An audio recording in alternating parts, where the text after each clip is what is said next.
saya mau bertanya dong. Muhammad berdosa atau suci? Sebelum saya jawab, apakah setelah saya jawab, Anda pun akan menjawab pertanyaan saya? Oke Pak, baik Pak, silakan Pak. Mohon dijawab, apakah Muhammad berdosa atau suci? Kalaupun Bapak nanti ada pertanyaan tentang Alkitab kepada saya akan menjawabnya semampu saya, karena saya adalah mahasiswa yang masih harus banyak belajar. Bismillahirrahmanirrahim.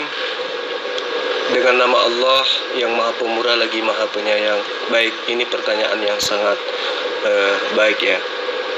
Apakah Rasulullah Muhammad SAW itu adalah manusia yang suci? Yang bisa menjawab ini bukan tetangganya, bukan ibunya, bukan wartawan, dan seterusnya, melainkan adalah Rasulullah Muhammad SAW itu sendiri. Menurut sabdanya, beliau bersabda, "Aku ini adalah senantiasa diserah terimahkan dari sulbi manusia-manusia suci ke rahim-rahim manusia suci." Dengan demikian, bisa disimpulkan bahwa Rasulullah Muhammad SAW itu berasal dari orang-orang yang suci, dan dirinya sendiri adalah manusia suci yang sudah dipersiapkan oleh Allah untuk menjadi khatam nabiyyin, penutup para nabi. Itu jawaban saya. Sekarang saya balik bertanya kepada saudara, apakah Yesus yang adalah Tuhan menurut Anda itu adalah esensi yang suci? Silakan. Oh maaf Pak, tidak bisa. Anda belum memenuhi jawaban dari pertanyaan saya, karena saya masih memiliki dalil yang membuktikan Muhammad itu berdosa. Oke, jawab dulu sampai tuntas, sabar. Nah oke Pak, itu Al-Qur'annya, ayatnya sudah saya berikan. Di dalam Al-Quran 47 ayat 19 dikatakan, "Maka ketahuilah bahwa tidak ada Tuhan dalam kurung yang patut disembah selain Allah, dan mohonlah ampunan atas dosamu dan atas dosa orang-orang mukmin laki-laki dan perempuan, dan Allah mengetahui tempat usaha dan tempat tinggalmu." Nah, di situ perkataanmu di situ menunjuk kepada Muhammad. Dan di dalam Quran 48 ayat 2, di situ dikatakan, agar Allah memberikan ampunan kepadamu dalam kurung Muhammad atas dosamu yang lalu. Nah, ini menunjuk kepada Muhammad juga, yang dimana firmannya dikatakan Muhammad harus memohon ampun kepada Allah karena Muhammad berdosa. Ya, saya sudah jawab. Rasulullah Muhammad SAW itu adalah manusia yang suci, berasal dari sulbi yang suci, dan kelahirannya di muka bumi ini itu dipindahkan dari sulbi manusia yang suci yang satu ke manusia suci yang lainnya, sampai kepada ibunya, dan terlahirlah dia ke muka bumi. Nah, itu jawaban saya. Sebagai orang yang mengimani beliau sebagai rasul dari Allah, utusan Allah, maka saya mengatakan beliau adalah orang yang suci. Nah, sekarang tolong jawab pertanyaan saya. Apakah Yesus yang kau tuhankan itu adalah makhluk yang suci? Silakan. Itu Al-Qur'annya sudah saya share, jadi Anda harus jawab juga berdasarkan dalil yang sudah saya share itu, bahwa Muhammad berdosa. Mohon jawab ya. Jadi gini loh, Rasulullah Muhammad SAW itu adalah penerima wahyu, di mana wahyu ini nantinya ditugaskan oleh Allah untuk disampaikan kepada kaumnya. Rasulullah Muhammad SAW adalah sebagai sumber penyampai firman kepada seluruh manusia, maka yang menjadi acuan kemudian sebagai tolak ukur penyampaian adalah dirinya. Ketika Allah di dalam surah Muhammad ayat 19 seperti yang saudara pahamkan, karena Anda adalah umat terjemahan, di situ jelas dikatakan fa'alam annahu la ilaha illallah wastaghfir li dzambik walil mu'minina wal mu'minat wallahu ya'lamu mutaqallabakum wa mathwaakum. Nah, kenapa Allah mengatakan seperti itu kepada Rasulullah Muhammad sallallahu alaihi wasallam? Karena nantinya ayat ini akan disampaikan kepada kaumnya. Maka ketahuilah bahwa tidak ada Tuhan di dalam kurung yang patut disembah, yang patut diibadahi selain Allah. Dan mohonlah ampunan atas dosamu dan atas dosa orang-orang mukmin, laki-laki dan perempuan. Dan Allah mengetahui tempat usaha dan tempat tinggalmu. Kenapa ditujukan kepada Rasulullah Muhammad sallallahu alaihi wasallam? Karena beliau adalah penerima firman. Apakah kemudian dia itu adalah pendosa? Tidak. Karena ayat ini sifatnya universal, ditujukan kepada seluruh umat manusia. Ini yang perlu Anda pahami. Nah, kalau Anda ingin lebih jauh supaya tidak fokus kepada pemahamanmu terhadap terjemahan, maka Anda harus memahami nahwu su'arab daripada ayat Al-Quran, bukan terjemahan. Jadi ketika Anda mengatakan setiap sesuatu, ketika Allah mengatakan antum, ketika mengatakan kamu kepada Muhammad sallallahu alaihi wasallam, maka itu adalah merujuk kepada pribadi Muhammad, maka Anda keliru besar. Andai saja itu benar, maka berarti Muhammad sallallahu alaihi wasallam itu adalah Hasim, dia itu adalah Allah.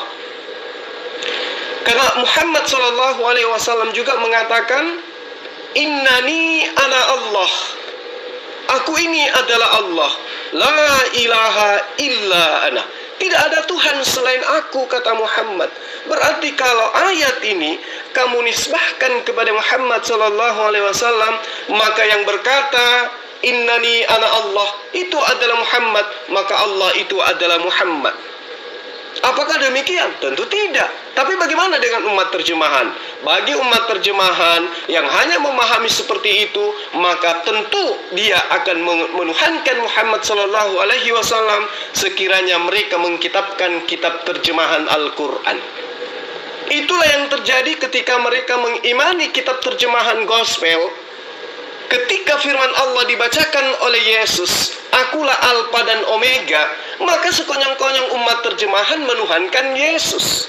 Karena menganggap Yesus itulah Alfa dan Omega itu. Padahal Yesus hanya diperintahkan oleh Allah untuk menyampaikan firman Allah kepada Bani Israel. Makanya Yesus katakan dalam Yohanes 12 ayat 49, aku tidak berkata-kata dari diriku sendiri, melainkan apa yang diperintahkan oleh Tuhanku untuk aku katakan dan aku sampaikan. Sama seperti Muhammad sallallahu alaihi wasallam. Maka ketika dia dikatakan mohon ampunlah atas dosamu, ini merujuk kepada esensi umat manusia yang menjadi umatnya. Kembali kepada pertanyaan saya untuk kamu, apakah Yesus itu manusia suci atau tidak? Tolong dijawab. Sabar Pak, santuy. Saya tuh bertanya bukan bertanya kosong, ada dalil. Anda pun harus menjelaskan dalil tersebut. Sekali lagi saya katakan kepadamu bahwa ayat itu diperuntukkan kepada umatnya Rasulullah Muhammad sallallahu alaihi wasallam. Makanya Rasulullah Muhammad sallallahu alaihi wasallam ketika menerima Al-Quran, seperti yang kamu katakan di dalam surah Al-Fat ayat 2, liyaghfira laka, itu tidak berubah menjadi liyaghfira lakum. Kenapa demikian? Karena Rasulullah Muhammad sallallahu alaihi wasallam itu hanya sebagai penyampai firman. Rasulullah kemudian tidak menisbahkan apa yang diwahyukan oleh Allah melalui perantaraan malaikat Jibril itu berubah, yang tadinya kepada dirinya itu berubah menjadi kepada orang lain. Makanya dikatakan liyaghfira lakallah, tidak berubah menjadi liyaghfira lakumullah. Karena ini adalah wahyu Allah yang diterima oleh Muhammad SAW, ditujukan kepada siapapun manusia. Maka terjemahannya jelas, agar Allah memberikan ampunan kepadamu. Ketika itu dibacakan oleh Zulkifli, maka agar Allah memberikan ampunan kepadamu Zulkifli. Ketika dibacakan oleh Sulaiman, agar Allah memberikan ampunan kepadamu Sulaiman. Ketika dibacakan oleh Luqman, agar Allah memberikan ampunan kepadamu Luqman. Karena Rasulullah Muhammad SAW yang menerima pertama kali firman ini, maka dikatakan agar Allah memberikan ampunan kepadamu. Di situ merujuk kepada siapa yang membacakan dan kepada siapa ayat itu dibacakan. Ketika Allah mewahyukan ayat ini kepada Jibril, maka Jibril yang membacakan dan tertuju kepada Jibril. Liyaghfira lakallahu ma taqaddama min zambi wa ma ta'akhkhara wa ma ta'akhkhara wa yutimma ni'matahu 'alaika wa yahdiyaka siratan mustaqima. Jadi jelas ayat ini ditujukan kepada siapapun yang mengimani ayat ini sebagai firman Allah, berarti tidak tertuju hanya kepada Rasulullah Muhammad SAW. Kenapa? Karena Allah sudah menjamin kesucian beliau. Bahkan Allah berselawat senantiasa kepada beliau. Di dalam Al-Quran 68 kalau saya tidak salah ayat 4, Allah mengatakan, dan sesungguhnya Muhammad SAW itu benar-benar berbudi pekerti yang agung. Bagaimana mungkin kemudian Allah menerangkan seperti itu kalau umat terjemahan mengatakan Rasulullah Muhammad SAW itu pendosa, tidak suci. Sementara Allah sendiri yang mengatakan bahwa Muhammad itu sesungguhnya benar-benar berbudi pekerti yang agung. Dan satu-satunya manusia yang disebut berbudi pekerti agung hanya beliau. Yesus aja tidak. Nah, itu yang perlu kamu pahami. Kembali kepada pertanyaan saya, apakah Yesus itu adalah manusia yang suci atau tidak? Anda belum menjawab. Nah, Pak, terima kasih jawabannya. Anda berkata bahwa Muhammad itu adalah penerima wahyu dari Allah melalui Jibril. Nah, kalau Muhammad menerima wahyu dari Allah, Allah saja berkata mu di situ. Mu di situ menunjuk kepada Muhammad. Nah, Anda berkata universal. Pak, universal itu secara general. Di sini kata-kata yang merujuk kepada universal itu adalah perkataan orang-orang mukmin. Nah, ini universal. Ini umum. Karena apa? Merujuk kepada banyak pihak. Orang-orang mukmin. Tapi Anda tidak bisa mengelak kalau Allah di sana berkata, dan mohonlah ampunan atas dosamu. Mu. Saya merujuk kepada mu. Mu di situ adalah satu pribadi yang ditunjuk. Satu pribadi yang ditunjuk di situ adalah Muhammad. Muhammad itu sebagai mu di situ. Mu merujuk kepada satu pribadi. Dan nah, ini merujuk kepada universal. Jadi Allah memerintahkan untuk memohon ampunlah Muhammad dan universal ini orang-orang mukmin. Nah, berarti kalau perkataannya mohonlah ampunanmu dan orang-orang mukmin, nah berarti itu merujuk pada satu pribadi, mu di situ, dan universal itu sendiri. Iya toh? Nah, lalu kalau Anda bilang Muhammad itu suci, Muhammad itu nabi yang ummi, Pak, saya pun memiliki ayat, yaitu di mana Muhammad doanya itu tidak didengar, di mana doa Muhammad itu adalah permohonan ampun untuk ibunya. Iya toh? Untuk ibunya pun tidak didengar permohonan ampun untuk ibunya sendiri. Nah, berarti ibunya masuk mana? Surga apa neraka? Ayo. Nah, begitu, Pak. Lalu Anda jangan lupa Quran 48 ayat 2. Saya tidak menampilkan satu dalil, 2 dalil saya tampilkan kepada Anda. Ya toh, di situ lebih jelas lagi, agar Allah di surah 48 ayat 2, agar Allah memberikan ampunan kepadamu, dalam kurung Muhammad, memberikan ampunan atas dosamu yang lalu, berdosa. Buka dong Quran 48 ayat 2. A'udzubillahi minasyaitonir rajim. Fa'lam annahu la ilaha illallah wastaghfir li dzambih. Apakah itu hanya merujuk kepada Rasulullah Muhammad sallallahu alaihi wasallam? Tidak.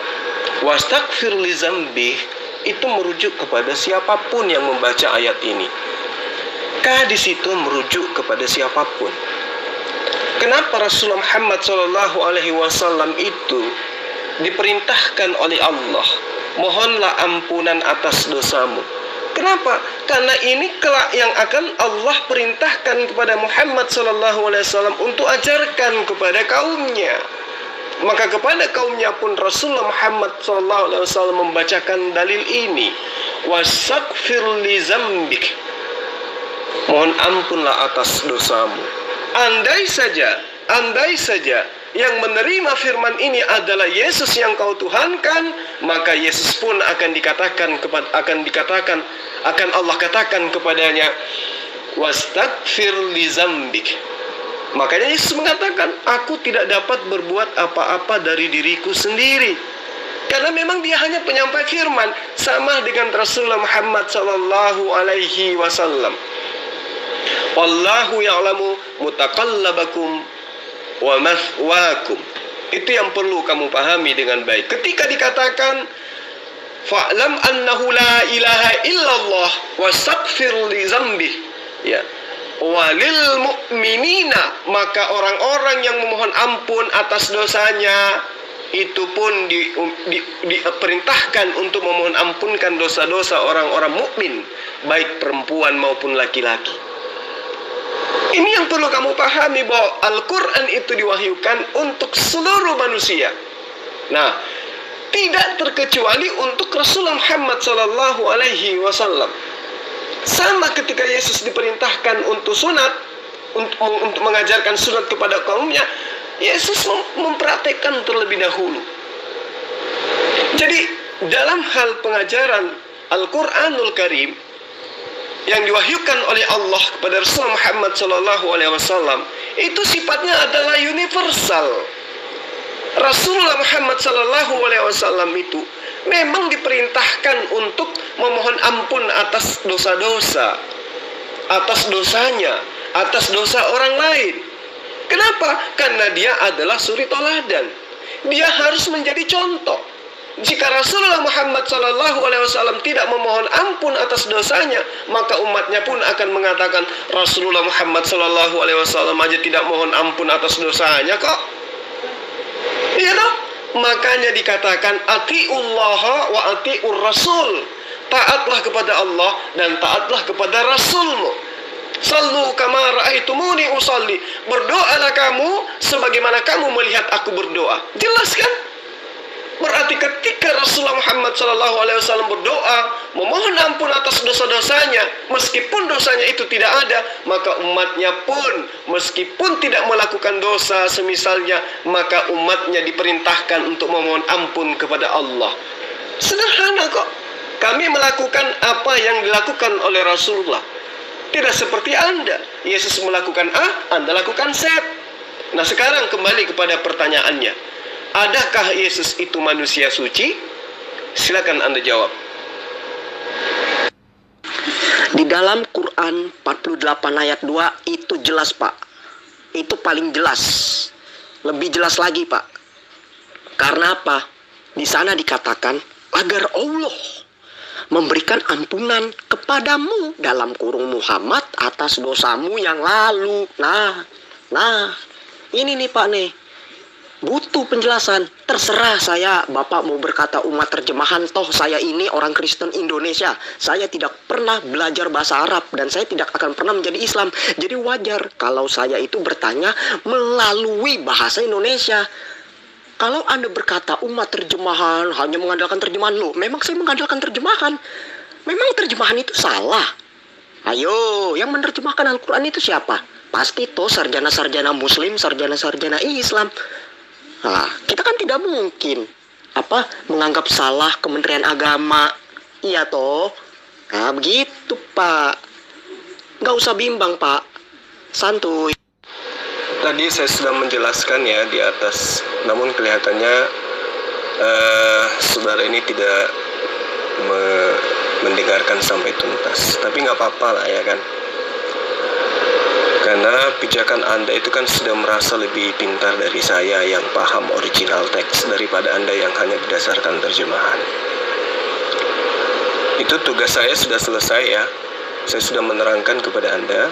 Nah sekarang tugas saya lagi ya, yang harus saya jawab itu mengenai tuduhan Anda bahwa kedua orang tua Rasulullah Muhammad SAW itu tidak masuk surga alias masuk neraka. Sebenarnya ini adalah hal yang sudah sering saya jawab di beberapa tahun yang lalu secara beruntun kepada orang-orang yang tidak memahami Al-Quran dan juga hadits. Jadi gini, Nabi SAW itu pernah menjelaskan bahwa nasabnya adalah nasab yang paling suci. Bapaknya atau keturunan-keturunannya, maksud saya buyut-buyutnya beliau adalah keturunan manusia yang suci. Beliau mengatakan bahwa Ana Muhammad bin Abdullah bin Abdul Muttalib bin Hasim bin Abdul Manaf bin Qusais bin Kinanah bin Qusaimah bin Mudrik bin Ilyas bin Mudarid bin Nizar. Tidaklah terpisah manusia menjadi dua kelompok nasab kecuali aku berada di antaranya dan yang terbaik di antara keduanya. Maka aku lahir dari ayah ibu yang tidak terkena ajaran jahiliyah dan aku terlahir dari pernikahan yang sah. Tidaklah aku dilahirkan dari orang jahat sejak Adam alaihissalam sampai berakhir pada ayah dan ibuku. Maka aku adalah pemilik nasab yang terbaik di antara kalian, yang sebaik-baiknya nasab yang kalian punya dari ayah kalian. Kalau saudara tidak paham hadits ini, silakan ke Gramedia, cari kitab Al-Baihaqi dalam Dalailul Nubuwah. Itu yang perlu Anda pahami dengan baik. Jadi pemahaman Anda terhadap terjemahan itu berbeda dengan terjemahan. Anda jangan samakan antara pemahaman terjemahan Anda dengan terjemahan. Kalau terjemahan itu adalah arti dari kata per kata, bukan pemahaman terhadap terjemahan, beda. Nah sekarang yang Anda paparkan ini adalah pemahamanmu terhadap terjemahan. Jadi yang sesat itu adalah pemahamanmu, bukan terjemahannya. Terjemahannya sudah benar. Yang tidak benar itu adalah pemahamanmu terhadap terjemahan itu. Kenapa? Karena yang kamu pahami hanya terjemahan. Kamu tidak bisa menyentuh esensi Al-Quran. Karena kenapa? Allah menutup, mengunci mati hatimu. Itu yang perlu kamu pahami.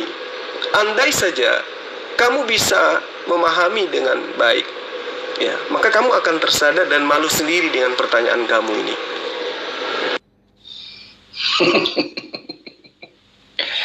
Ya Allah, lelah hati ini menggapai. Ya Allah, ya udahlah, nggak akan nyambung-nyambung, saudaraku semua. Mudah-mudahan kalau ada hidayah akan nyambung. Amin. Ku diberi kuasa dari Raja Mulia, menaklukkan musuh di bawah kakiku. Haleluya. Saya pikir musuh itu menurut Yesus harus kamu kasihi, bukan kamu taklukkan. Ya tapi sudahlah, namanya juga umat terjemahan, ya kan? Oh begitu Pak. Untuk menutupi bahwa Muhammad tidak berdosa, maka dikatakan bahwa ayat tersebut merujuk, ditunjuk kepada universal, sekaligus Muhammad di situ dikatakan bahwa Muhammad berdosa. Oh, jadi kalau Luqman membaca Quran 48 ayat 2, maka Luqman, Allah memberikan ampunan kepada Luqman. Oh, iya. Oke Pak, paham. Nah, tadi kan Anda bilang bahwa Allah Subhanahu wa Ta'ala itu menjamin Muhammad dalam kesuciannya, dalam nabi yang suci. Nah, begini Pak, Bapak tahu nggak kisah kematian Muhammad yang diracun? Kalau Allah menjaga kesucian Muhammad dan melindungi Muhammad, kenapa Muhammad bisa mati diracun? Itu loh, itu kan parah. Kemana Allah Subhanahu wa Ta'ala tidak mampu menjaga nabi yang sucinya itu mati diracun? Iya toh. Bahkan kalau memang Muhammad itu dijamin oleh Allah Subhanahu wa Ta'ala, lalu hadis syohinya pun berkata bahwa Muhammad tidak didengarkan doanya atas permohonan ibunya. Nah, ini lagi, menurut saya ini sangat ambigu, sangat bertentangan dan kontradiksi. Ya toh? Begitu Pak. Lagi pula kalau Anda berbicara masalah akhlak Muhammad, kita nggak bisa lupain Pak kasus cerita hadis syohi tentang susu unta dan kencing unta. Iya toh? Ada orang yang sakit kepada Muhammad datang minta kesembuhan, disuruh Muhammad minum kencing onta sama susu onta. Habis mereka minum, mereka bunuh gembala, lalu Muhammad memerintahkan pasukan untuk menangkap mereka. Mereka udah ditangkap, dibawa ke Muhammad, Muhammad potong kaki tangan mereka, dan mereka matanya dicolok dengan besi panas. Itulah akhlak Muhammad. Ya toh? Nah, berarti kan Muhammad nggak berdosa. Sekalipun dia membunuh, dia nggak berdosa. Sekalipun dia memiliki banyak istri, bahkan budak-budak dihalalkan oleh dia, tidak berdosa. Ya toh? Nah, inilah. Jadi saudara ini bisa sesumbar berbicara karena Anda tidak berhadapan langsung dengan saya, ya kan? Kalau kamu berhadapan langsung, bertatap muka langsung dengan saya yakin kamu tidak akan bisa berani angkat satu kata pun bicara. Kenapa? Karena saya akan tanya, apa dasarmu mengatakan itu semua? Ketika Anda mengatakan, ada hadisnya, dari mana kamu tahu bahwa hadis itu adalah betul sebagai hadis sahih? Apa pijakanmu? Keilmuan apa yang kamu punya? Pasti kamu tidak akan bisa berbuat apa-apa ketika saya tanyai seperti itu. Oh tidak Pak, itu kan ada. Ya menurutmu, karena kamu umat terjemahan. Apakah kami umat Islam yang paham original teksnya, yang paham ilmu hadits, memahami seperti itu? Tentu tidak, bukan? Jadi sederhananya gini loh, apapun yang kamu tuduhkan saat sekarang, itu berasal dari ketidaktahuanmu. Kamu mau mengatakan, tidak kok saya tahu. Apa yang kamu tahu? Ayo, apa yang kamu tahu? Itu ada loh, apa yang ingin kamu katakan?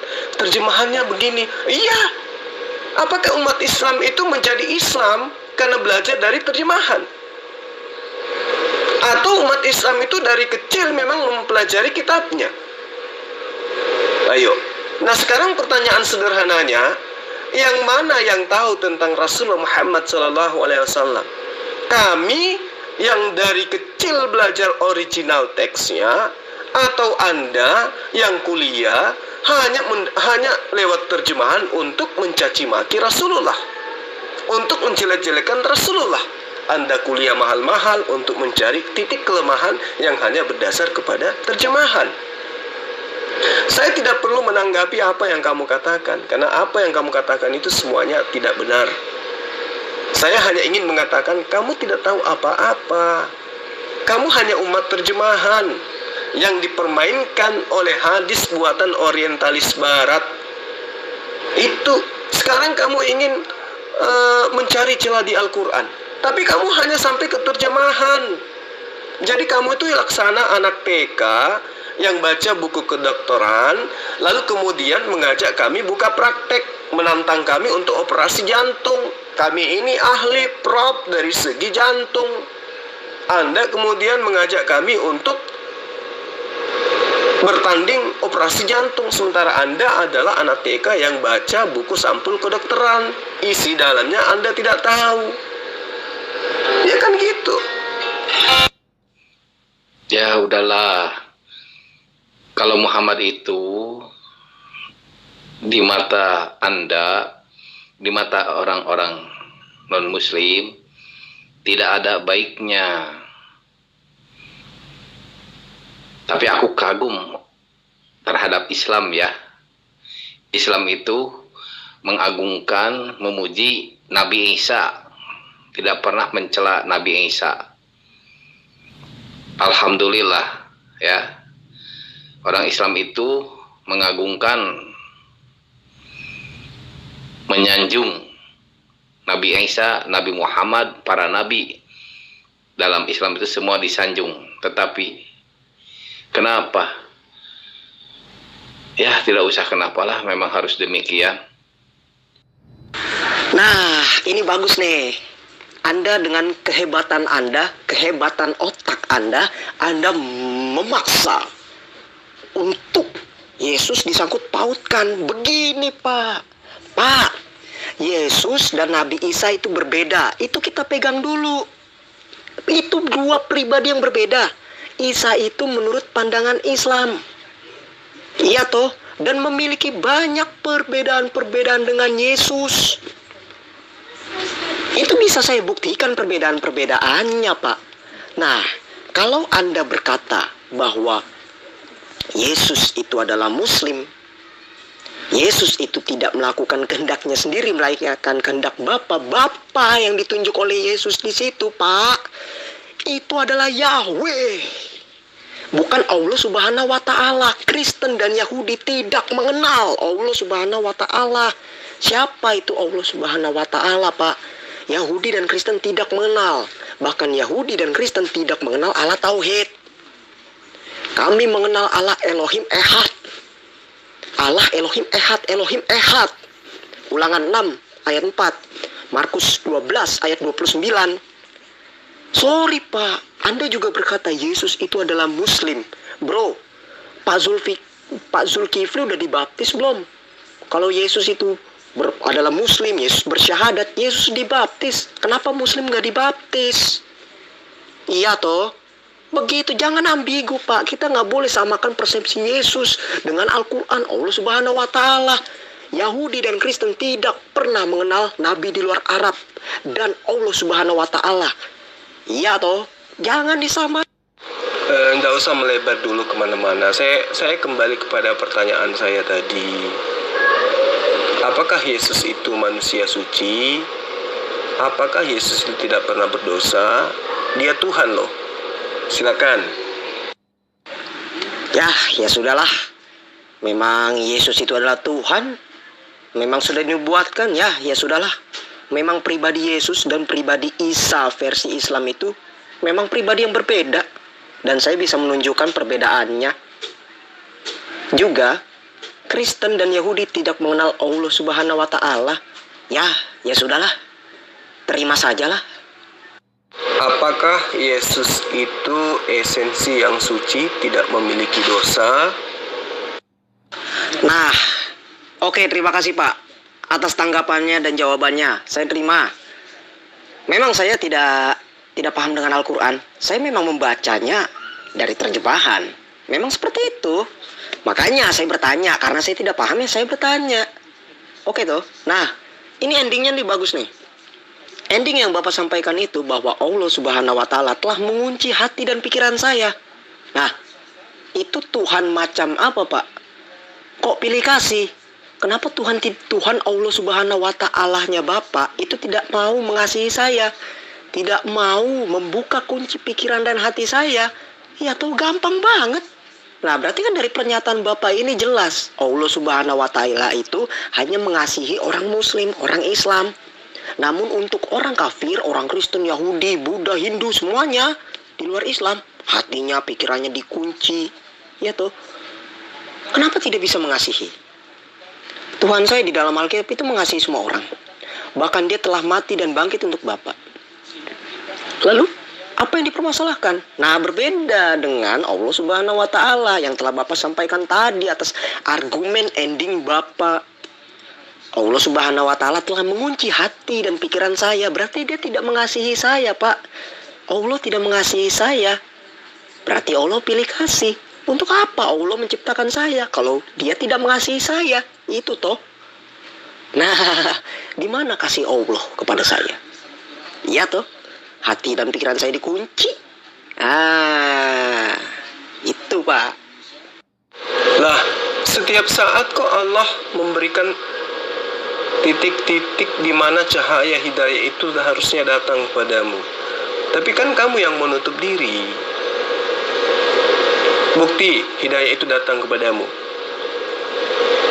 Apakah Yesus itu mengajarkan menyembah dirinya? Tidak. Tapi kamu tutup. Kamu katakan, ya, buktinya kamu menyembah Yesus. Hidayah itu datang lagi kepadamu. Apakah Yesus itu mengajarkan kamu makan babi? Tidak. Tapi hidayah itu lagi-lagi kamu tutup.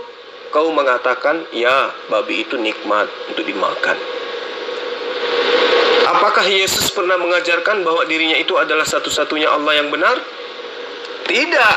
Tapi kamu tutup. Kamu mengatakan, ya, Yesus itu adalah Tuhan itu sendiri yang datang dalam rupa manusia. Yesus datang, hidayah datang lagi kepadamu. Sucikanlah hari Sabat. Tapi kamu lagi-lagi menutup itu. Tidak. Yang disucikan itu adalah hari Minggu, Sunday, hari Dewa Matahari. Dengarlah wahai Israel. Itu hidayah dari Yesus. Yesus hanya bersuruh kepada Israel. Tapi lagi-lagi kamu mengatakan tidak. Yesus itu diperuntukkan untuk seluruh manusia. Jadi Allah sudah senantiasa memberikan cahaya hidayah kepadamu. Tapi selalu kamu tolak. Yesus mengatakan kepadamu, dengarlah wahai Israel. Hidup kekal itu adalah mereka mengenal engkau satu-satunya Allah yang benar dan mengenal aku, Yesus yang engkau utus. Berarti Yesus itu adalah utusan, ya kan? Dan satu-satunya Allah itu adalah Dia yang ada di surga, ya kan? Yesus mengajarkan itu. Hidayah itu datang kepadamu. Kamu tahu. Tetapi lagi-lagi kamu menutup diri. Jadi jangan kau persalahkan Allah. Jangan kau persalahkan Allah. Persalahkan dirimu yang senantiasa menutup dirimu itu. Islam datang kepadamu mengajarkan Allah satu-satunya Tuhan yang benar adalah Allah Abraham, Ishak dan Yakub. Tapi lagi-lagi kamu menutup diri. Tidak. Allah yang disembah oleh umat Islam itu bukanlah Allah Israel, Allah Abraham, Ishak dan Yakub, bukan. Allah yang disembah oleh Abraham, Ishak dan Yakub adalah roh-roh binatang yang bertanduk 7 dan bermata 7. Hidayah itu sudah datang padamu, tapi kamu tutup. Ya toh? Islam mengajarkan kepadamu, Yesus itu adalah utusan Allah. Dia adalah Rasul Allah. Dia adalah Nabiullah. Yesus mengatakan, hidup kekal itu adalah mereka mengenal engkau satu-satunya Allah yang benar dan mengenal aku, Rasulmu, utusanmu. Karena utusan itu bahasa Qur'annya adalah Rasul. Utusan Allah bahasa Qur'annya Rasulullah. Islam mengajarkan itu. Hidup kekal itu adalah ketika kita mengimani la ilaha illallah, Isa Rasulullah atau Yesus Rasulullah. Islam mengajarkan itu. Tidak sempurna iman keislaman seseorang tanpa mengimani Yesus itu sebagai utusan Allah. Tetapi hidayah itu lagi-lagi kamu tolak. Muhammad sallallahu alaihi wasallam datang memuliakan Yesus, mensucikan Yesus dari segala fitnah orang-orang kafir. Tapi lagi-lagi hidayah itu kamu tutup. Jadi jangan kau persalahkan Allah, persalahkan dirimu sendiri. Kembali pada pertanyaan saya kepada Anda yang adalah mahasiswa. Ya. Apakah Yesus itu esensi yang suci atau esensi yang memiliki dosa? Silakan. Pak, Bapak harus paham dong. Katanya Bapak orang cerdas. Musuh di dalam Kristen itu dua. Yang ditunjuk kepada Yesus untuk kasihilah musuhmu itu adalah manusia. Ya kan? Orang yang bersenggangan dengan kita, yang bersinggungan dengan kita. Oke, itu harus kita kasihi. Walaupun kita teraniaya, kita terpukul, kita dirampok, kita dicuri oleh manusia, kita harus mengasihi. Itu esensinya yang telah ditunjuk, diperintahkan oleh Yesus Kristus. Dan ada pun musuh yang kedua, dan itu adalah iblis. Makanya di dalam kekristenan itu mengenal istilah peperangan rohani. Katanya orang pinter, Injil, penginjil jalanan, nggak tahu peperangan rohani. Iya toh? Itu Pak. Itu musuh yang harus kita lawan dan kita taklukkan. Dan Tuhan Yesus memberikan kuasa kepada saya nih, Marcel, Hizkia Claudius Marcelino Asa, memberi kuasa kepada saya untuk menginjak ular dan kalajengking. Menginjak ular dan kalajengking itu artinya secara spesifikasi yang luas adalah iblis, kuasa iblis dan kuasa sakit penyakit. Menang atas setan-setan dan kuasa kegelapan itu. Karena apa? Roh Allah ada di dalam diri saya. Karena apa? Di dalam Alkitab dicatat roh saya ini lebih besar daripada roh yang ada di dunia ini. Itu Pak. Katanya penginjil jalanan tapi nggak tahu masalah spesifikasi musuh. Aduh. Yang katakan saya tidak tahu itu siapa? Saya tidak mengatakan saya tidak tahu. Saya hanya memaknai lantunan lagu yang kamu nyanyikan tadi, mendudukkan saya sebagai musuh. Kan gitu, makanya saya tanya. Katanya mengasihi musuh itu adalah ajaran Kristen. Tapi ya, itu kan memang cuma slogan biasa aja. Fakta di lapangan kan tidak sesuai, ya kan? Nah, kembali pada pertanyaan saya, adakah Yesus itu adalah esensi yang suci, esensi yang tidak memiliki dosa? Silakan. Nah Pak, saya akui memang saya itu tidak memahami Pak. Makanya saya mendapatkan hadis sahih dari web yang Anda sebut sesat, sunnah.com itu tidak benar yang Anda sebutkan kemarin. Juga saya mendapatkan dalil-dalil Al-Quran yang saya pikir ini bertentangan. Makanya saya tanyakan, wajar dong saya tanyakan. Anda itu kan orang berilmu di Islam, ya wajar kalau misalnya saya tanyakan secara kritis. Karena saya ini mahasiswa. Saya ingin mendapatkan jawaban yang sesuai dengan logika saya. Karena memang saya tidak memiliki pijakan. Anda bertanya, apa pijakanmu? Loh, memang saya nggak ada kok. Saya dapat hadis sahih, saya dapat dalil-dalil Al-Quran. Ya sudah saya tanyakan. Karena saya pikir loh ini kayaknya sepertinya bertentangan nih. Coba gue tanyain lah. Nah iya begitu. Anda berkata tadi, siapa yang lebih tahu tentang Muhammad? Ya kan? Islam atau saya? Loh justru kalian. Tapi di dalam Al-Quran ya, di dalam Al-Quran itu jelas dikatakan bahwa nih ya, orang Yahudi dan orang Nasrani itu mengenal Muhammad seperti anak-anak mereka. Anda tahu nggak ayat itu? Yahudi dan Nasrani itu mengenal Muhammad seperti anak-anak mereka. Mungkin pernyataannya seperti itu. Coba dah Anda jelaskan lagi. Itu maksudnya apa? Saya belum berkeluarga, saya belum punya anak. Pasti kalau saya punya anak, saya akan akrab dengan anak saya. Saya akan dekat dengan mereka. Loh ini kok pernyataan Al-Quran seperti itu? Iya toh? Mengenal baik Muhammad seperti mengenal anak-anak mereka. Ada itu Al-Qur'annya itu. Jadi Anda sudah mengakui bahwa Anda itu tidak punya pijakan. Ya sudah, berarti Anda kan tidak punya ilmu, kan gitu. Anda hanya memiliki pemahaman terhadap terjemahan. Dan itu belum pantas disebut sebagai mahasiswa. Layaknya disebut sebagai anak TK di sekolah SLB. Karena Anda ngotot, seakan-akan itu hebat, Anda itu hebat. Tapi Anda sendiri mengakui Anda tidak punya ilmu. Nah itulah yang membedakan antara umat Islam dengan orang Kristen. Orang Kristen itu hebat berasumsi, baik terhadap imannya, lebih-lebih terhadap imannya orang lain, tanpa ada pijakan ilmu sama sekali. Lalu kemudian saudara mengatakan orang-orang Yahudi dan Nasara mengenal Rasulullah Muhammad SAW itu seperti mengenal anak-anak mereka. Makanya saya bilang, kamu itu hanya umat terjemahan yang tidak tahu apa-apa. Laksana anak TK yang baca buku kedokteran, baru sampulnya dibaca, lantas mau buka praktek. Itulah kamu. Padahal andai saja kamu paham asbabul nuzul ayat itu, asbabul wurud hadits yang berkaitan dengan ayat tersebut, maka kamu akan paham, oh yang dimaksud di sini adalah pengajaran-pengajaran yang kemudian diajarkan oleh Rasulullah Muhammad SAW.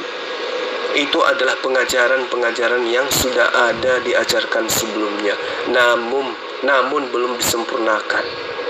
Seperti orang-orang Yahudi sudah mengenal sujud dalam beribadah, mengenal kurban, mengenal puasa, mengenal zikir, mengenal salawat, mengenal syahadat, istighfar, dan seterusnya. Ajaran-ajaran yang diajarkan oleh Muhammad SAW itu sudah diajarkan, sehingga ajaran Muhammad itu dikenal oleh Yahudi dan Nasara. Nasara di sini yang dimaksud ini bukan Kristen, jadi jangan kegeeran. Nasara dengan Kristen itu berbeda, laksana langit dan kolong kandang ayam. Itu yang perlu kamu paham. Nah, sekarang saya kembali pada pertanyaan saya. Kalau Anda adalah mahasiswa, maka Anda harus siap ditanya oleh dosen. Apakah Yesus yang kau sembah, yang kamu agung-agungkan itu, yang mati dibunuh oleh tentara Romawi itu, memiliki dosa, atau dia adalah manusia yang suci, makhluk yang suci? Silakan. Nah, Pak, terima kasih. Saya akan jawab, memang Yesus itu nggak berdosa. Siapa yang bisa membuktikan Yesus itu berdosa? Kalau Bapak memiliki ayat Alkitab membuktikan Yesus itu berdosa, ayo, keluarkan ayat itu, kita bahas di sini sama-sama.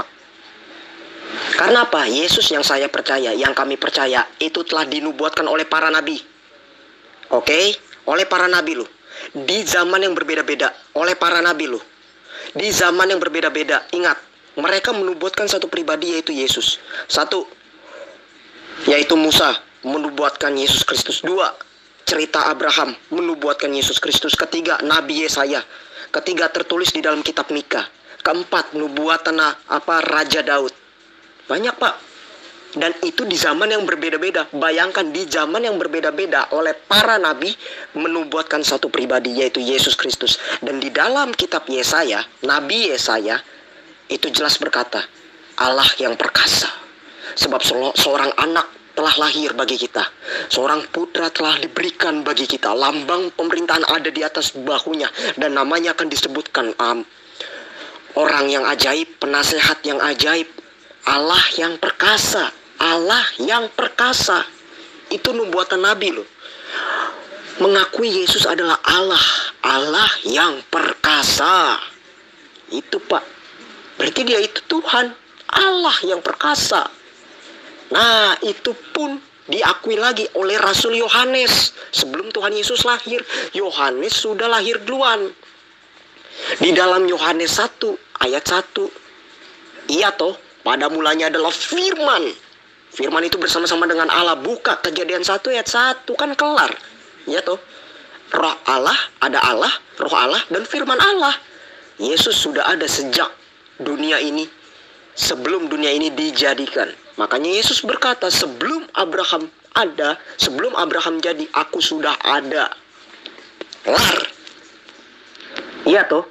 Nah, lalu dalam proses kehidupan Yesus, dalam proses kematian dan kebangkitan Yesus, Yesus suci, Pak. Bahkan orang mengakui Yesus adalah Allah. Iya toh. Bahkan fakta kepala tentara Romawi saat itu mengakui Yesus adalah anak Allah. Dia suci. Siapa yang bisa membuktikan dia berdosa? Dia bangkit dari kematian, menebus dosa Bapak Zulkifli dan saya. Iya toh? Ya, kamu hanya berasumsi ria. Yang kamu sampaikan ini adalah doktrin-doktrin gereja yang bila mana kamu fokus untuk membahas satu saja, maka kamu akan keteteran dengan saya. Tapi nanti di lain hari kita akan membahas satu-satu. Untung saja kamu senantiasa ketika bertemu saya selalu membahas Al-Quran, tapi ternyata yang kamu bahas adalah terjemahan. Itu pun pemahamanmu saja terhadap terjemahan, bukan terjemahannya, tetapi pemahamanmu yang bermasalah. Nah, ketika kamu mengatakan Yesus itu tidak berdosa, pernah tidak kamu mendengarkan Yesus mengatakan gini? Semua manusia yang datang sebelum aku adalah perampok dan pencuri. Pernah tidak kamu mendengarkan ucapan Yesus itu melalui pewarta-pewarta kitabmu? Silakan. Juga ya, Anda berkata, dengarlah hai Israel, bahwa mereka mengenal engkau satu-satunya Allah. Pak, yang Tuhan Yesus katakan, dengarlah hai Israel, bahwa mereka mengenal engkau satu-satunya Allah. Allah di situ menunjuk kepada Bapa. Bapa yaitu Yahweh. Sekali lagi Pak, sekali lagi Yahudi dan Kristen tidak mengenal Allah Subhanahu wa Ta'ala. Karena apa? Yahudi dan Kristen mengenal Allah Yahweh, Elohim Echad, dan Yesus Kristus sebagai firman Allah, anak Allah, dan Roh Kudus Tritunggal. Sejak zaman Adam sampai dengan sekarang, kami Yahudi dan Kristen tidak pernah mengenal Tuhan Allah Subhanahu wa Ta'ala dan Muhammad sebagai nabi. Karena apa? Yahudi dan Kristen itu tidak percaya kepada nabi di luar bangsa Israel. Karena apa? Nabi di luar bangsa Israel itu adalah nabi palsu. Oke, saya maklum atas paparan-paparanmu ini itu didasari oleh ketidaktahuanmu, karena kamu adalah maha tuyul. Saya harus katakan itu maha tuyul karena kamu gak ada ilmu. Jadi gini, meskipun misalnya kamu itu tidak mengakui Allah itu maha suci lagi maha tinggi, karena berdasarkan kepada kitabmu, Tuhanmu itu tidak maha suci dan tidak maha tinggi, maka saya maklumi. Tapi orang Yahudi itu mengakui bahwa Tuhannya itu maha suci lagi maha tinggi. Artinya kalau diarabkan Subhanahu wa Ta'ala. Tapi oke lah, gak apa-apa, karena kamu kan maha tuyul, ya kan? Nah, sekarang saya hanya ingin katakan kepada kamu, apakah salah ketika umat Islam itu menyembah kepada esensi yang mengutus Musa alaihissalam? Apakah salah? Apakah salah umat Islam itu karena mengakui Yesus itu sebagai utusan Allah? Apakah salah? Tentu tidak, bukan? Nah, berarti umat Islam itu tidaklah salah ketika umat Islam itu menyembah kepada esensi yang sama yang disembah oleh Yesus, dan tidaklah salah ketika umat Islam itu mengimani Yesus sebagai utusan Allah, karena itu sesuai dengan ajaran Yesus. Yang salah kemudian adalah yang mengaku pengikut Yesus, tapi semua ajaran Yesus ditolak, semua ajaran Yesus itu dihapuskan, lalu kemudian yang diagung-agungkan kemudian adalah ajaran Paulus, kemudian memuliakan Yesus lebih daripada yang seharusnya. Yesus mengaku dia bukan Tuhan, Yesus mengaku hanya ada satu Tuhan, yaitu dia yang telah mengutus Yesus. Tetapi Kristen yang anti Yesus itu tetap saja dengan mulutnya, dengan keyakinannya mengimani Yesus sebagai Tuhan dan bukan sebagai ciptaan. Itulah kesesatannya. Nah, kembali kepada pertanyaan saya, pernahkah kamu mendengarkan Yesus berkata, semua manusia yang datang sebelum aku adalah pencuri dan perampok? Silakan. Juga ya, Anda berkata, dengarlah hai Israel, bahwa mereka mengenal engkau satu-satunya Allah. Pak, yang Tuhan Yesus katakan, dengarlah hai Israel, bahwa mereka mengenal engkau satu-satunya Allah. Allah di situ menunjuk kepada Bapa. Bapa yaitu Yahweh. Sekali lagi Pak, sekali lagi Yahudi dan Kristen tidak mengenal Allah Subhanahu wa Ta'ala. Karena apa? Yahudi dan Kristen mengenal Allah Yahweh, Elohim Echad, dan Yesus Kristus sebagai firman Allah, anak Allah, dan Roh Kudus Tritunggal. Sejak zaman Adam sampai dengan sekarang, kami Yahudi dan Kristen tidak pernah mengenal Tuhan Allah Subhanahu wa Ta'ala dan Muhammad sebagai nabi. Karena apa? Yahudi dan Kristen itu tidak percaya kepada nabi di luar bangsa Israel. Karena apa? Nabi di luar bangsa Israel itu adalah nabi palsu. Kamu salah. Kamu hanya kena tipu dari gereja. Kamu gak ada ilmu tentang itu. Allah Israel itu tidak pernah mengaku akan menjadi Allahnya Kristen. Gak pernah. Gak pernah esensi pencipta yang membuat perjanjian kepada Abraham itu akan menjadi sembahan Kristen. Gak pernah. Allah atau Hasem atau YHWH yang berfirman kepada Abraham sudah berjanji dan bahkan bersumpah akan menjadi Allahnya Bani Israel dan Allahnya Bani Ismail. Kami menyembah Allah berasal dari pengajaran Bani Ismail. Kristen menyembah Bapa itu atas pengajaran siapa? Sementara Yesus hanya diperuntukkan untuk mengajarkan menyembah kepada Hasem, itu terkhusus kepada Bani Israel saja. Nah, Allah atau Hasem berjanji di dalam Kejadian 17 ayat 20 dan seterusnya, ayat 16 dan seterusnya. Berjanji kepada Abraham bahwa aku akan menjadi Allahmu dan Allah keturunanmu, Ismail dan juga Ishak. Artinya, mau Anda sampai robek bibir pun tidak mau mengakui bahwa Allah yang kami sembah adalah Allah Abraham, itu adalah hak Anda, tidak ada paksaan, tetapi tetap saja kami Bani Israel dan juga Bani Ismail menyembah kepada esensi yang sama, tidak menyembah kepada dewa Zeus yang menjelma menjadi manusia bernama Yesus.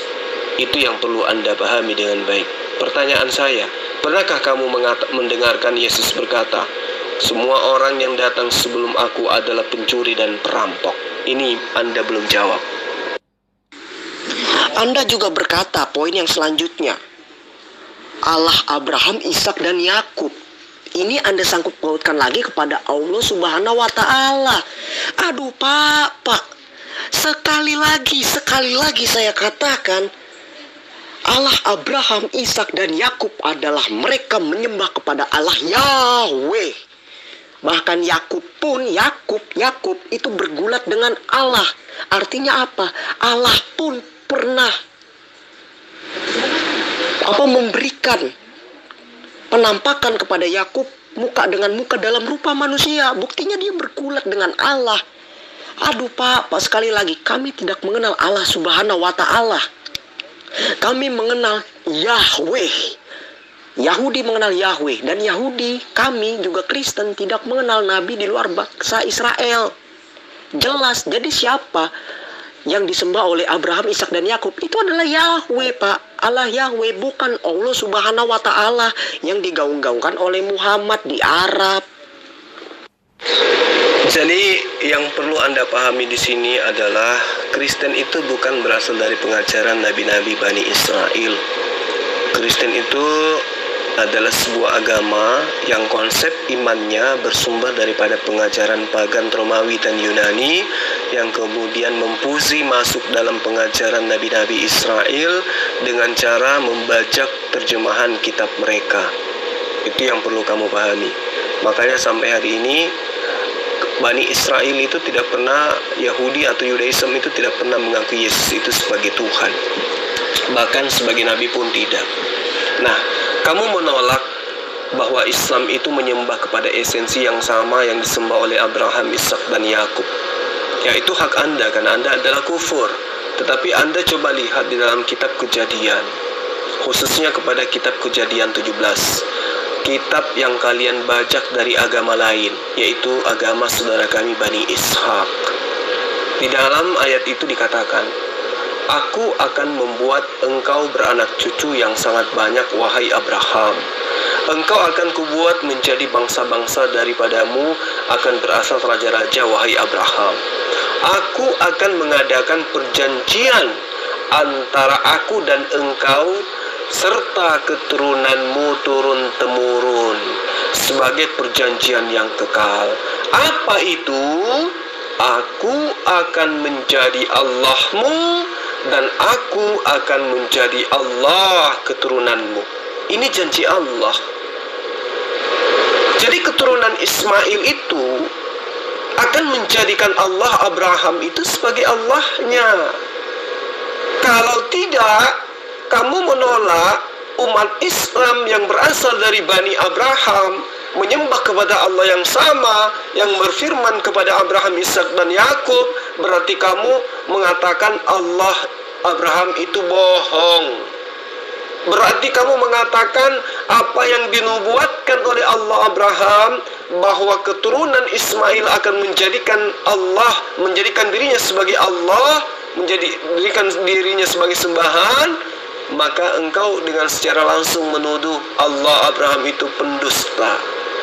Sebab Allah Abraham mengatakan, aku akan membuat perjanjian kekal antara aku dan keturunanmu turun-temurun, yaitu aku akan menjadi Allahmu dan menjadi Allah keturunanmu. Kepadamu dan kepada keturunanmu lah akan kuberikan negeri ini yang kau diami sebagai orang asing, yaitu seluruh tanah Kanaan. Akan kuberikan menjadi milikmu untuk selama-lamanya, dan aku akan menjadi Allah mereka, Allah anak-anakmu, Allah keturunanmu. Paham ya? Kembali kepada pertanyaan saya. Pernahkah kamu mendengarkan Yesus berkata, orang-orang yang datang sebelumku itu adalah pencuri dan perampok? Pernah nggak kamu dengarkan itu? Oke Pak, tadi Anda berkata bahwa Yahudi itu mengenal zikir, mengenal syahadat, mengenal sholawat, mengenal sujud. Pak, yang Bapak sampaikan ini tidak berdasar oleh dalil kitab Yahudi sendiri, orang Yahudi sendiri, dan Alkitab Perjanjian Lama. Ya toh, karena Yahudi itu, sekali lagi Pak, tidak mengenal Allah Subhanahu wa Ta'ala, apalagi sampai zikir, syahadat, bersalawat, sujud. Mungkin kalau sujud iya, tapi bukan sujud ke Allah Subhanahu wa Ta'ala. Syahadat juga bukan syahadat mengakui Muhammad dan Allah Subhanahu wa Ta'ala. Karena Tuhannya orang Yahudi itu adalah Yahweh, yang dipanggil sebagai Adonai, Elohim Ehad, tunggal jamak, bukan tauhid. Itu kan clear, jelas. Jadi Anda jangan paksakan dong argumen Anda masuk kepada Yahudi dan Kristen. Seperti itu Pak. Nah, juga Anda berkata bahwa apa salah orang Muslim menyembah Allah yang disembah Musa? Pak, Musanya versi siapa? Kalau versi Islam ya monggo, karena Islam itu mengklaim sendiri bahwa Musa itu menyembah Allah Subhanahu wa Ta'ala. Tapi di dalam versi Yahudi dan Kristen itu Musa itu Tuhannya bukan Allah Subhanahu wa Ta'ala Pak. Tuhannya Musa itu adalah Yahweh. Buka Ulangan 6 ayat 4. Di situ Musa memproklamirkan Elohim Ehad. Musa memproklamirkan Elohim Ehad, tunggal jamak. Pak, jangan Bapak memaksakan Pak. Kasihan Pak. Juga Anda berkata Pak, apakah salah orang Muslim menganggap Isa sebagai nabi? Silakan saja. Toh itu kan ajaran Islam sendiri, versi Islam sendiri, dan hanya klaim Islam sendiri. Buktinya apa? Islam pun tidak percaya Yesus disalib. Tapi kalau kita merujuk kepada fakta, data, dan sejarah Pak, Yahudi di dalam Talmudnya pun mengakui bahwa mereka menyalibkan Yesus. Bahkan dari fakta sejarah Romawi pun, Romawi mengakui bahwa tentara-tentara mereka yang dipimpin oleh Pontius Pilatus pada saat itu benar bahwa Yesus disalibkan, disiksa oleh tentara Romawi. Juga fakta penginjilan Yunani itu jelas semuanya Pak. Bukti data, fakta, dan sejarah merujuk kepada esensi Yesus disalibkan. Begitu, Pak.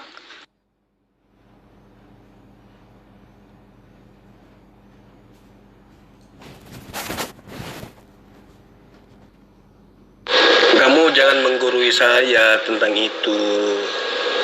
Kamu gak ada ilmu tentang ini.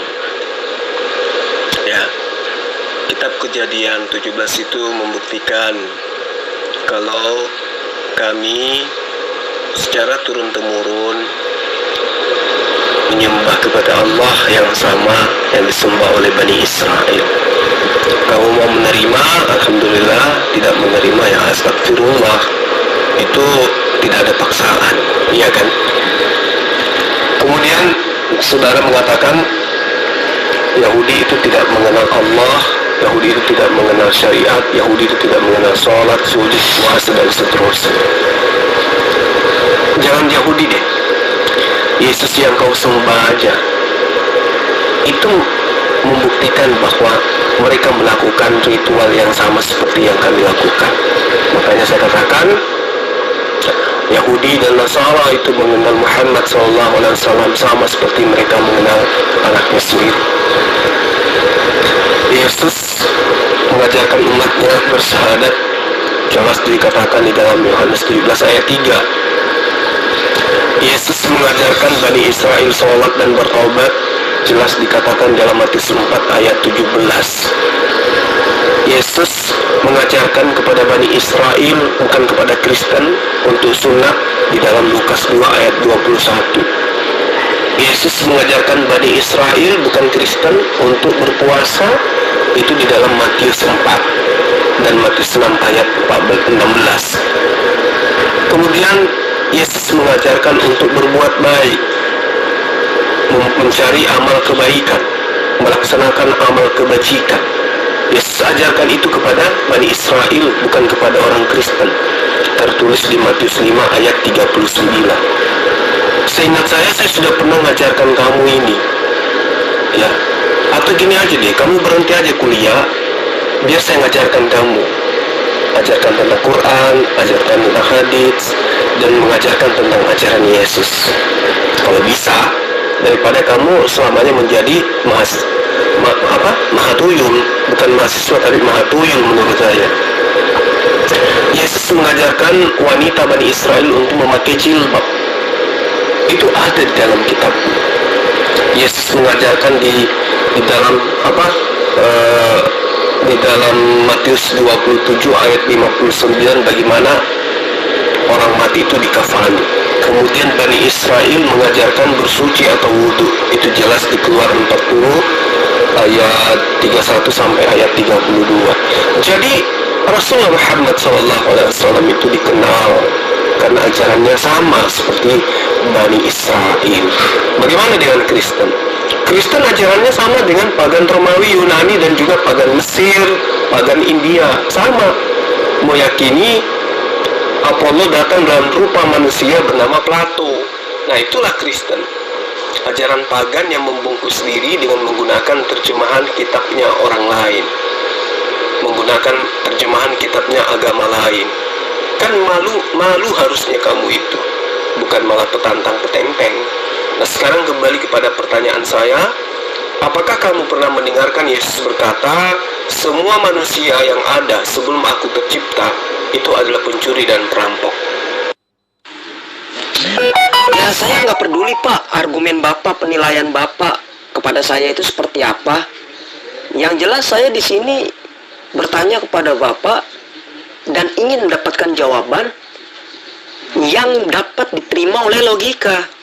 Saya rasa cukup sampai di sini, Pak. Sudah cukup panjang kita berdiskusi dan berargumen dan berdebat terhadap dalil-dalil Al-Quran dan Yesus dan Alkitab. Terima kasih, Pak. Bapak sudah mau meluangkan waktu kepada saya untuk berdiskusi kepada saya. Saya mengapresiasi waktu Bapak. Terima kasih banyak. Semoga Bapak... Jadi gini, Allah itu adalah nama pribadi daripada sembahan Bani Israel. yang Allah tidak perkenalkan kepada mereka. Aku menyatakan diri kepada Abraham, kepada Ishak dan Yakub. Akan tetapi kaitannya dengan namaku, aku belum memperkenalkan kepada mereka. Di dalam Ulangan 12 ayat 21, Allah juga mengatakan sebelum memperkenalkan dirinya, jika aku Hasem atau jika aku Elohim, kelak nanti akan menunjukkan wilayah di mana namaku akan diagungkan di sana. Terlalu jauh daripadamu, maka sembelilah hewanmu dan nikmatilah sesuka hatimu dimanapun kamu berada. Jadi kepada Musa pun Allah belum memperkenalkan nama pribadinya. Nanti ketika kepada Rasulullah Muhammad SAW, barulah Hasem atau YHWH memperkenalkan nama pribadinya kepada Muhammad SAW. Innani ana Allah, la ilaha illa ana. Namun sebagai orang kafir yang adalah pengikut Paulus, sudah pasti kamu tidak akan percaya, iya kan? Tetapi Bani Israel, yaitu Yudaism, mereka mengimani, mereka percaya bahwa yang disembah oleh umat Islam itu adalah esensi yang sama yang mereka sembah. Yang membedakan hanyalah syariat. Tapi lagi-lagi kamu sebagai orang Kristen, umat terjemahan, ya, Bani Paulus pasti tidak percaya. Tapi itu hak Anda, saya tidak ada paksa untuk Anda imani apa yang saya imani, ya kan? Nah, saya hanya ingin mengatakan seperti ini. Allah itu oleh Bani Israel dalam bahasa Ibrani mereka kenal dengan sebutan El atau Eloh. Dalam bahasa Arab disebut Allah. Jadi antara Eloh dengan Allah itu sama-sama bahasa semantik, ya. Bahasa serumpun. Antara Eloh dengan Allah itu adalah bahasa serumpun. Bagaimana dengan Bapa? Itu ajaran dari mana? Itu ajaran dari Yunani. Ya, itu tidak pernah diajarkan oleh nabi-nabi sebelumnya. Bagaimana dengan Yahweh? Itu adalah dewa Yunani. Tidak pernah diajarkan oleh Bani Israel yang taat kepada Torah. Jadi, pijakan Anda itu sangat rapuh. Kalau Anda berdiskusi dengan sesama anak TK mungkin Anda hebat, tapi kepada orang yang paham, itu Anda akan menjadi bulan-bulanan dan hanya menjadi tertawaan saya aja. Apakah Hasem itu tidak maha suci? Tentu maha suci, berarti subhana, iya. Apakah YHWH itu, Elohim itu tidak maha tinggi atau maha mulia? Tentu maha tinggi, tentu maha mulia, berarti ta'ala, iya dong. Sebagaimana diterangkan di dalam Yesaya 5 ayat 16. Di situ Hasem disebut subhanahu wa ta'ala dalam bahasa Ibrani. Diterjemahkan kemudian maha suci di dalam keadilannya dan maha tinggi di atas kemuliaannya. Berarti dalam bahasa Arab subhanahu wa ta'ala. Berarti sembahan Muhammad SAW adalah sembahan Bani Israel secara turun-temurun. Karena itu sudah diperjanjikan oleh Allah di dalam kitab Kejadian 17. Kalau Anda mau mengimani, alhamdulillah. Mau tidak mengimani, ya astagfirullah. Namanya juga Anda kufur. Kembali kepada pertanyaan saya. Adakah Anda pernah mendengarkan ayat di dalam kitab Anda di mana Yesus mengatakan orang-orang yang ada sebelum aku diciptakan adalah pencuri dan perampok? Ya, saya nggak peduli Pak, argumen Bapak, penilaian Bapak kepada saya itu seperti apa.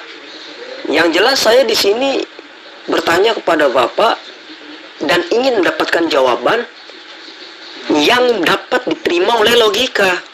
Saya rasa cukup sampai di sini Pak. Sudah cukup panjang kita berdiskusi dan berargumen dan berdebat terhadap dalil-dalil Al-Quran dan Yesus dan Alkitab. Terima kasih Pak, Bapak sudah mau meluangkan waktu kepada saya untuk berdiskusi kepada saya. Saya mengapresiasi waktu Bapak. Terima kasih banyak. Semoga Bapak... Oke, Pak Papa, Anda kan lagi belajar, ya kan? Saya anggap kamu itu adalah mahatuyun yang baru belajar, yang tidak ada ilmu sama sekali tapi ngotot. Anda itu tidak bertanya, tetapi Anda lagi mau memamerkan pemahaman Anda terhadap terjemahan yang menurut saya itu sangat menggelikan dan sangat minim ilmu. minim ilmu, tidak ada ilmu, tidak pantas dan belum pantas untuk berdebat dengan saya. Bukan karena saya pintar atau sok pintar, tidak, tapi karena Allah memberikan saya hidayah sehingga saya paham kitabmu dan juga paham kitab saya. Itu yang perlu kamu paham. Nah, kamu tidak ada menjawab pertanyaan saya, menandakan memang kamu itu bukan mahasiswa, tetapi mahatuyul. Saya tanya samamu, apakah Yesus itu juga memiliki dosa? Apakah dia itu adalah suci? Kamu katakan, ya suci. Nah, tapi kamu tidak mau mendengarkan ketika Yesus itu pernah berkata, semua orang yang datang sebelum aku adalah pencuri dan perampok, dan domba-dombaku itu tidak mendengarkan mereka. Itu tertera di dalam kitab yang ditulis seseorang yang tidak dikenal, kemudian kitabnya diberi label Yohanes bab 10 ayat 8. Semua orang yang datang sebelum aku adalah pencuri dan perampok, kata Yesus. Nah, apakah ini juga tertuju kepada ibunya? Jelas. Tertuju kepada Yusuf ayahnya? Jelas. Berarti Yesus menuduh ibunya pencuri dan perampok. Iya kan? Iya. Berarti Yesus itu manusia suci? Tidak. Dia itu adalah anak durhaka dan patutnya hanya ada di neraka. Anak yang durhaka kepada kedua orang tuanya ya tempatnya di neraka dong. Baca kitab Kejadian, baca Imamat, baca Ulangan, semua. Bahkan di dalam 10 hukum Tuhan, 10 hukum Torah, diantaranya adalah kasihi kedua orang tuamu, hormati kedua orang tuamu. Iya kan? Tetapi Yesus justru adalah anak yang paling durhaka karena mengatakan ibunya sebagai pencuri dan perampok. Itu makanya aku bilang kamu itu maha tuyul, gak ada ilmu sama sekali. Anda menghujat Muhammad tanpa ada ilmu sama sekali, melainkan pemahaman pribadimu yang kamu bawa dari mimbar gereja, kemudian kamu pamer untuk kemudian mengkritisi terjemahan Al-Fat dan surah Muhammad. Ini yang saya katakan, kamu tidak layak. Harusnya kamu itu bertanya tentang gospel aja kepada saya, jangan tentang hadits dan jangan tentang Al-Quran. Karena yang kamu bawa hanyalah pemahaman terjemahanmu. Lalu kemudian nanti kamu akan menuduh saya yang mengatakan Departemen Agama itu sesat. Padahal saya tidak pernah mengatakan itu. Yang saya katakan sesat itu adalah pemahamanmu terhadap terjemahan itu. Jadi saya katakan kepadamu, Yesus yang kau tuhankan itu menurut kitabmu dia itu adalah anak durhaka. Dan anak yang durhaka kepada kedua orang tuanya cocoknya masuk di neraka. Kenapa saya katakan durhaka? Karena Yesus mengatakan semua orang yang datang sebelum aku adalah pencuri dan perampok. Yohanes 10 ayat 8. Berarti dia menuduh ibunya yang telah melahirkannya, menuduh bapaknya yang telah melahirkannya, yang telah menjadi anak bapak yang membesarkannya, menafkahinya sehingga dia menjadi dewasa, sebagai perampok dan pencuri. Jadi saya simpulkan kepadamu, yang kau tuhankan itu adalah manusia durhaka kepada kedua orang tuanya. Kembali kepada pertanyaanmu tadi, kenapa Rasulullah Muhammad sallallahu alaihi wasallam itu mengatakan fa'lam annahu la ilaha illallah wastaghfir li dzambih, itu diperuntukkan agar Muhammad itu menjadi guru bagi umat manusia, sebagai rahmat bagi seluruh umat manusia, mengajarkan manusia dengan perantaraan kalam. Itulah dia diutus oleh Allah untuk menjadi rahmat bagi semesta alam, sehingga mengajarkan manusia untuk senantiasa bertaubat kepada Allah. Sama seperti Yesus ketika dia mengatakan ibunya sebagai pencuri dan perampok, Yesus pun bertaubat kepada Allah, senantiasa memohon kepada Allah. Sehingga dikatakan dalam Ibrani, dalam wujudnya sebagai manusia, dia telah mempersembahkan doa kepada Tuhannya, dan atas ketakutannya kepada kematian dan atas kesalehannya, maka doanya dikabulkan, dia diselamatkan dari maut. Berarti Yesus itu tidak mengalami kematian, tetapi Allah mengampuni dosanya atas segala dosa-dosa yang dilakukannya, termasuk dosa mengambil keledainya orang lain tanpa pamit dan tanpa mengembalikannya terlebih setelahnya.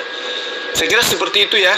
Pelajaran hari ini yang perlu kamu pahami adalah rupa-rupanya aku ini adalah salah paham terhadap terjemahan, dan ternyata Tuhan yang aku sembah selama ini adalah anak durhaka. Demikian dari saya. Jangan lupa besok bertanya lagi supaya Anda lebih banyak ilmu lagi.